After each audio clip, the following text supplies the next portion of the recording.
Hey guys, I'm Prodigy from Airsoft Team Kilo23. Before we get started here, don't forget to check out Inside the Mech Box at airsplat.com on youtube.com. Also, if you're in the area, go check out the Airsplat store in Seattle, Washington. It's really cool, I love going there, and the customer service is fantastic, so go check it out. Alright, so it's pretty obvious, I have not done a airsoft gun review for quite a while now. I've just been finishing up college, I've had a lot on my plate, and I've finally got some time to just kind of sit around and do some gun stuff, so hopefully we got more of that to come pretty soon.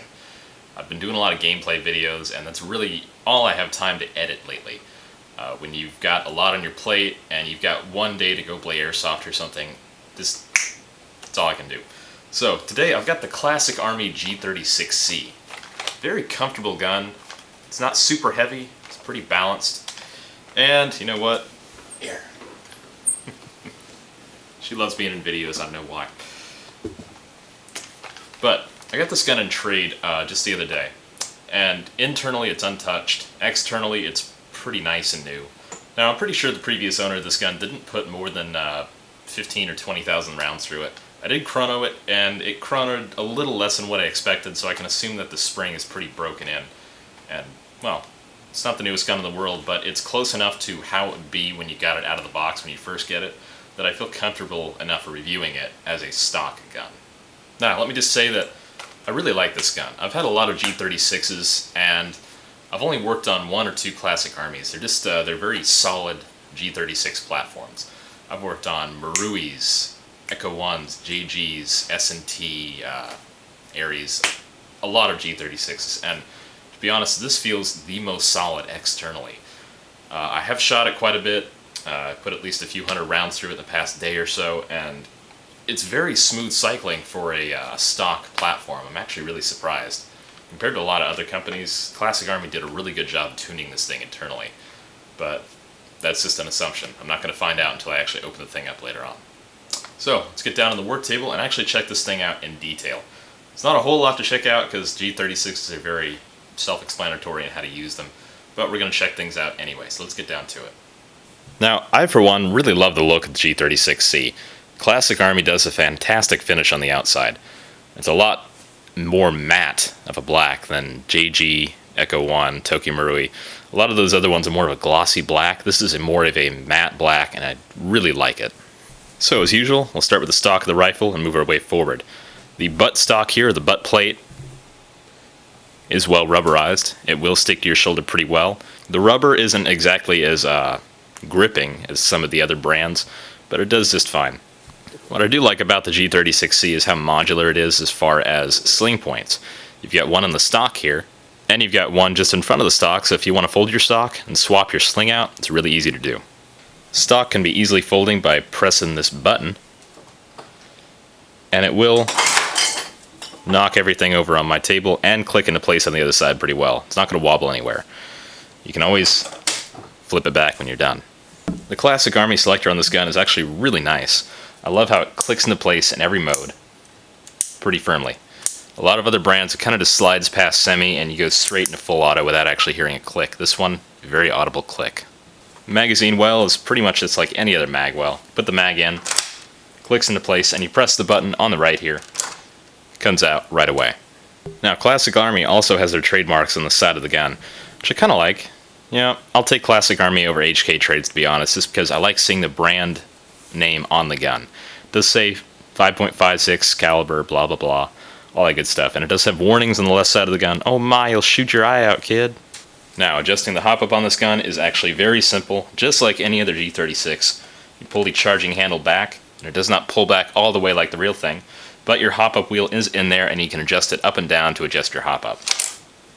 The rear sight is actually really nice. It is metal. I have seen versions of this that are plastic, and they are kind of annoying. I've heard of people dropping them, cracking them. It's just not fun. You have two adjustments on this thing, a larger and a smaller aperture, and you can adjust it left or right and up and down. The front sight is non-adjustable, completely fixed.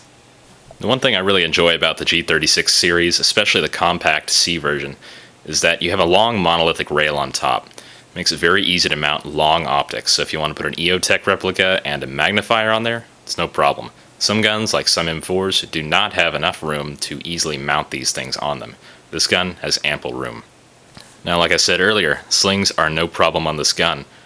Just on the bottom under the flash hider here, yeah, right there, there's a sling loop on either side of the gun, and you can attach your sling there. It is made of metal, so it's probably not going to break off on you. Now, another thing I really enjoy about this gun is the fact that this Classic Army version comes with rails on all sides of the handguard, bottom, left, right. So you can attach your PEC box, light, laser, foregrip, whatever you want to do.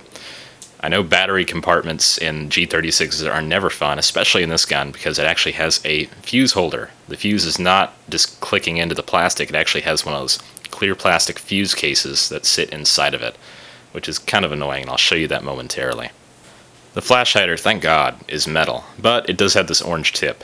One good thing about this orange tip is if you guys want to leave this on here, it's not as bright as other really plasticky, cheesy orange tips out there. It's actually a little harder to see when you're walking around in the woods. Now with the handguard off and the pin removed, you can actually see that the plastic fuse case here, yeah, right there, it is in there, and because that is there and the wiring is just kind of free floating, it can be a real pain to fit a battery in here. Now, to the best of my knowledge, an 8.4 volt should not be very difficult to get in there. If you want to fit a 9.6, it's probably quite a bit more difficult. So you guys have fun with that.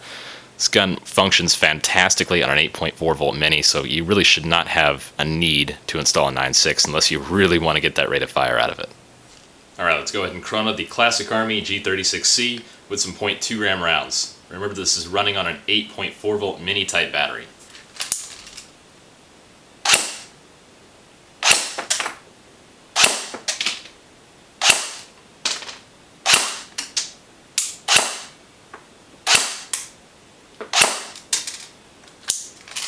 Now let's go ahead and test the rate of fire on an 8.4 volt battery.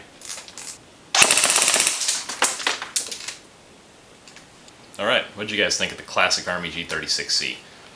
I like it. Thought it was a good trade for what I gave the guy for it. Nice King Arms Thompson. It's very balanced. It's not super heavy. High cap mags. You can't really go wrong. I personally got 2 high cap mags for this gun. They're both Classic Army and they feed amazingly well. I believe they hold about 470 rounds apiece, so you're getting close to a little over 900 rounds there. So in a normal game where I've got maybe 10 or 12 other people in the field, that's all the ammo I'm really going to need. Aside from this orange flash hider, this gun's just fine. Thanks for watching. I'm Product Chief from Airsoft Team Kilo23. Don't forget to check out Inside the Mac Box at airsplat.com on youtube.com, and go check out the Seattle Airsplat store if you're in the area. Thanks for watching. Take it easy.